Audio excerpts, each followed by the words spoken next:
आज प्रशिक्षण सत्र का 11वां दिन है। आप में से बहुत सारे वार्ड सदस्यों ने प्रश्न हमसे पूछा कि मुख्यमंत्री पेयजल निश्चय योजना जो चल रहा है, जिसमें पानी टंकी बनाकर और उसके माध्यम से प्रत्येक वार्ड के प्रत्येक घर में पानी की सप्लाई करनी है, तो उसके लिए जो अनुरक्षक की बहाली की गई है, तो उस अनुरक्षक को पैसा कब मिलेगा और मरम्मती के लिए जो पैसा आना है वो कब मिलेगा। तो आज हम इसी चीज पर बताने वाले हैं। हमारा विषय यही है कि मुख्यमंत्री ग्रामीण पेयजल निश्चय योजना यह क्या है, कैसे इसको कार्यान्वित किया जाता है और इसका अनुरक्षण कैसे होता है, इसका अनुश्रवण कैसे होता है, इसकी मरम्मती के लिए पैसा कब आना है। आइए हम लोग पहले यह जान लें कि मुख्यमंत्री ग्रामीण पेयजल निश्चय योजना है क्या। तो हम आपको बताते चलें कि देश के विभिन्न राज्यों में और उसके साथ साथ बिहार में भी भूजल स्तर काफी नीचे चला गया है। आप देखते होंगे कि आपके यहाँ पहले जो चापाकल 20 फीट या 40 फीट, 30 फीट, 50 फीट, 60 फीट तक हो जाता था। अपने बचपन के उस समय को याद कीजिए, जिस समय आप देखे होंगे कि आपके यहाँ का चापाकल 60 फीट, 50 फीट, 40 फीट पर हो जाया करता था। किंतु आज वही चापाकल लोग 150 फीट, 200 फीट, 250 फीट की गहराई पर गड़वा रहे हैं। क्या कारण है इसमें? तो पानी प्रदूषित हो रहा है और जलस्तर में काफी कमी आई है, जलस्तर में गिरावट आई है। जल का स्तर, भूमिगत जल का स्तर जो है वो काफी नीचे चला गया है। हम लोग पानी का दोहन कर रहे हैं, काफी पानी हम लोग पीने के लिए, फैक्ट्रियों में सिंचाई के लिए पानी का हम लोग उपयोग कर रहे हैं। पानी हम लोग बर्बाद भी कर रहे हैं। गाड़ी धोने के लिए भी प्रतिदिन काफी मात्रा में जल को बर्बाद कर दिया जाता है।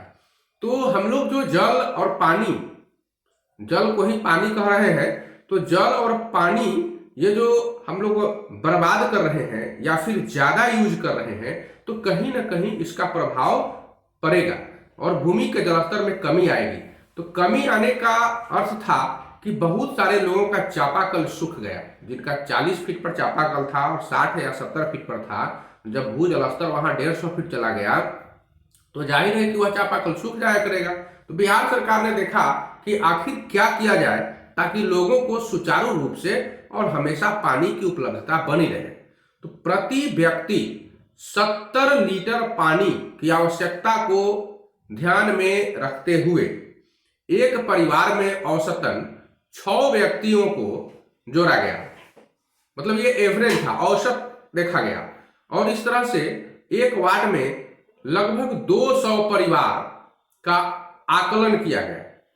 तो इस प्रकार हम लोग देखते हैं कि 200 परिवारों को 6 व्यक्ति औसतन प्रति व्यक्ति, प्रति परिवार के हिसाब से अगर देखा जाए और 70 लीटर पानी प्रति व्यक्ति के हिसाब से खर्च किया जाए, तो उसके हिसाब से काफी पानी की आवश्यकता हो रही थी, लेकिन इतना काफी नहीं था।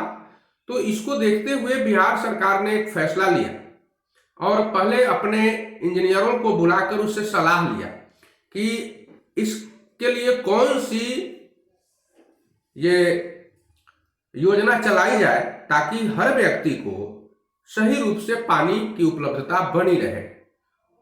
तो देखा गया कि प्रत्येक वार्ड को इकाई मानकर अगर छोटी छोटी योजनाएं चरणबद्ध तरीके से क्रियान्वित की जाएंगी तो निश्चित रूप से सभी घरों में पानी आराम से पहुंच जाएगा।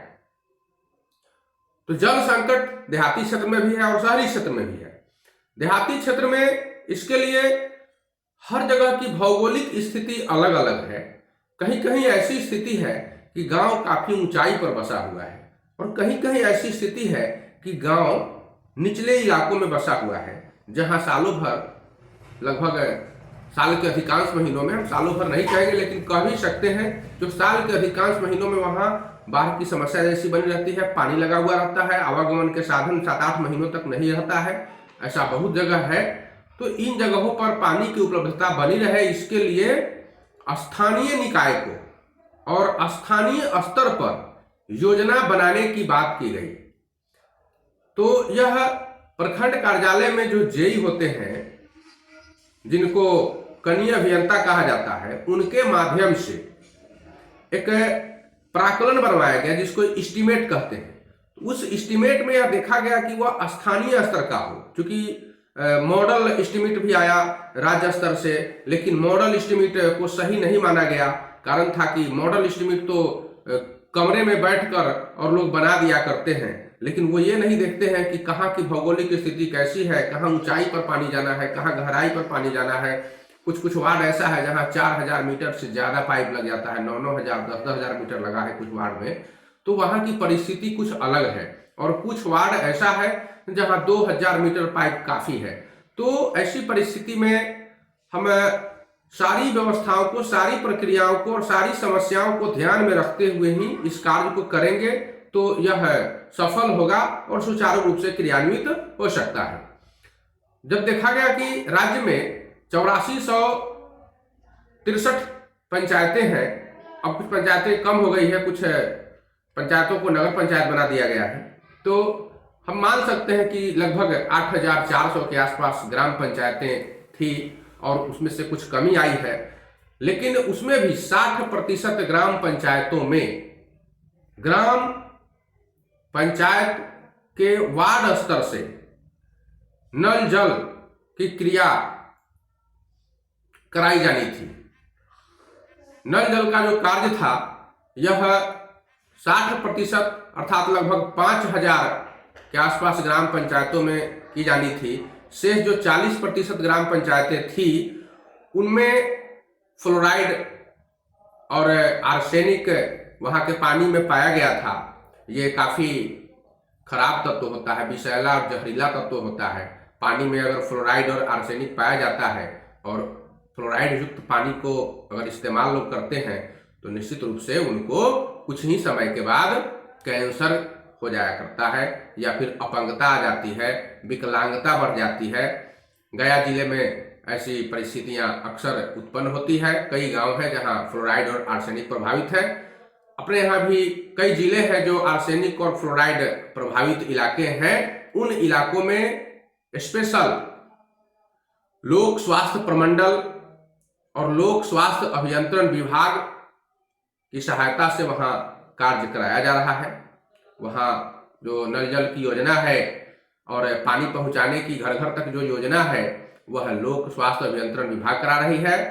40% पंचायतों में जो गुणवत्ता प्रभावित पंचायत कहलाते हैं, जल की गुणवत्ता वहां बहुत खराब हो चुकी है, वहां पर वाटर ट्रीटमेंट प्लांट लगाकर पानी को शुद्ध करके तब लोगों को घरों तक पानी को पहुंचाया जाता है।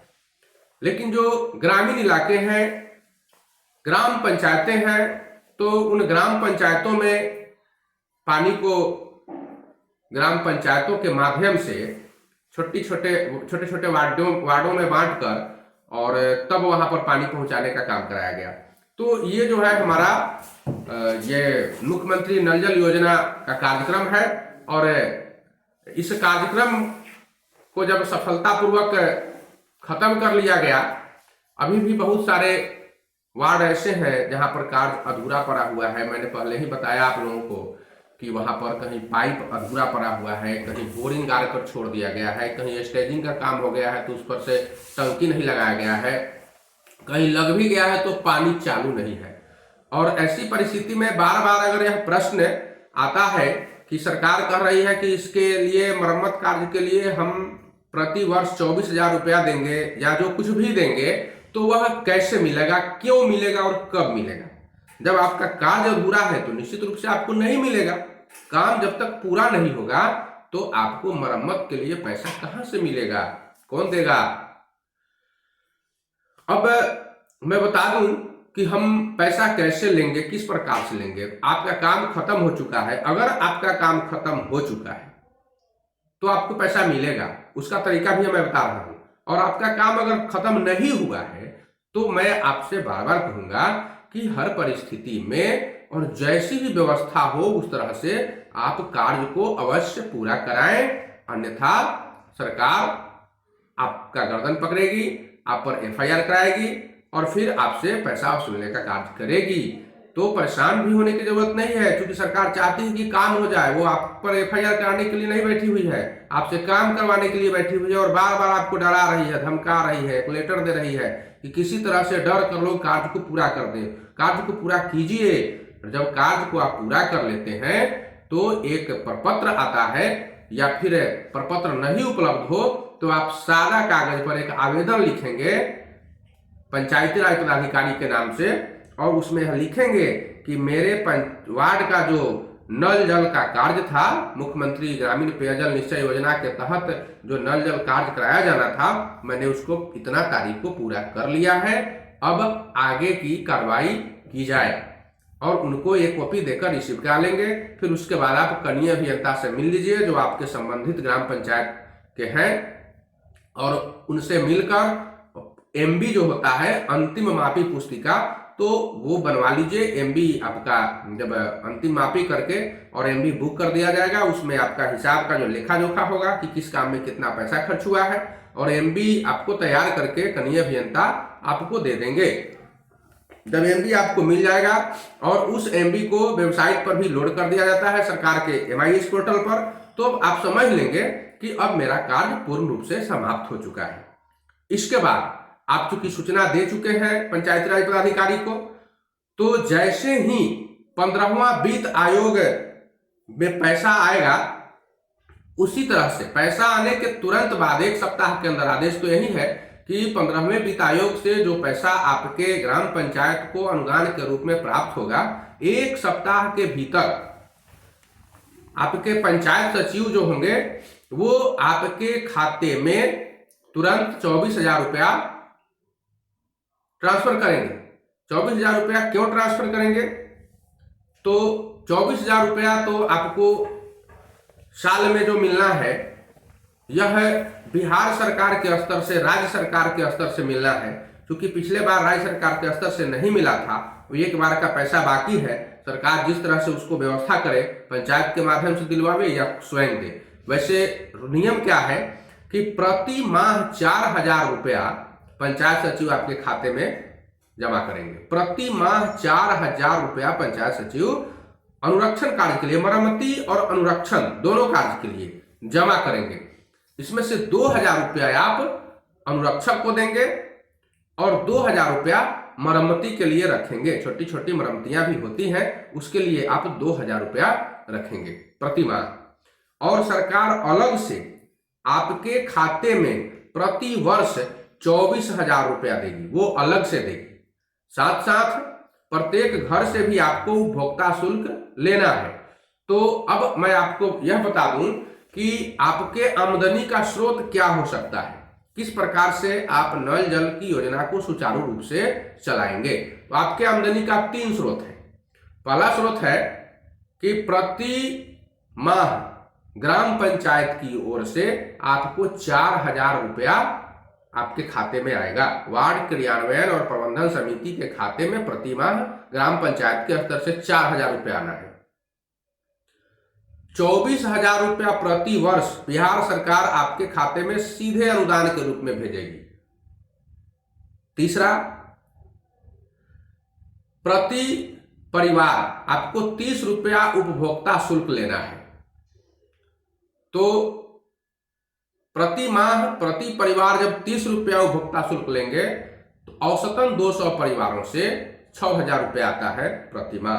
कुल मिलाकर देखें तो 4,000 पंचायत से, 6,000 आपको उपभोक्ता शुल्क से, 10,000 और 24,000 साल में जो मिलता है उसका हिस्सा प्रति माह 2,000 होता है। तो इस तरह से आपको 12,000 रुपया महीना निश्चित रूप से आपके वार्ड की आय है। और इससे आपको अनुरक्षक को इसमें से 5,000 रुपया देना है। 2,000 तो प्रति माह पंचायत विकास फंड से जो आपको मिलेगा उसमें से, 4,000 में से 2,000, और 6,000 रुपया जो आपको नल जल शुल्क के रूप में आएगा प्रति परिवार से। तो आप उसमें से 3,000 आधा राशि देंगे, उसमें 50% राशि उनको देना है। कुल मिलाकर आप उनको 5,000 रुपया प्रति माह देंगे। और शेष जो आपके पास बचता है पैसा, उससे आप अपने पंचायत में, अपने पंचायत नहीं अपने वार्ड में जहां जहां भी मरम्मत हो रहा है, टूटा फूटा है, तो उसको छोटी छोटी मरम्मतों को आप करवाएंगे। अब हमें ये जानना है कि ये अनुरक्षक क्या है, अनुरक्षक कौन हो सकता है, अनुरक्षक का कार्य क्या है, और अनुरक्षक को मानदेय जो मिलना है 5,000 रुपया, तो ये 5,000 रुपया अभी तो मैंने बताया कि कहाँ से आएगा रुपया, लेकिन थोड़ा सा हम डिटेल उसमें भी करेंगे। तो अगली जो हम लोगों की प्रशिक्षण सत्र होगी उसमें मैं ये बातें आपको बताऊंगा।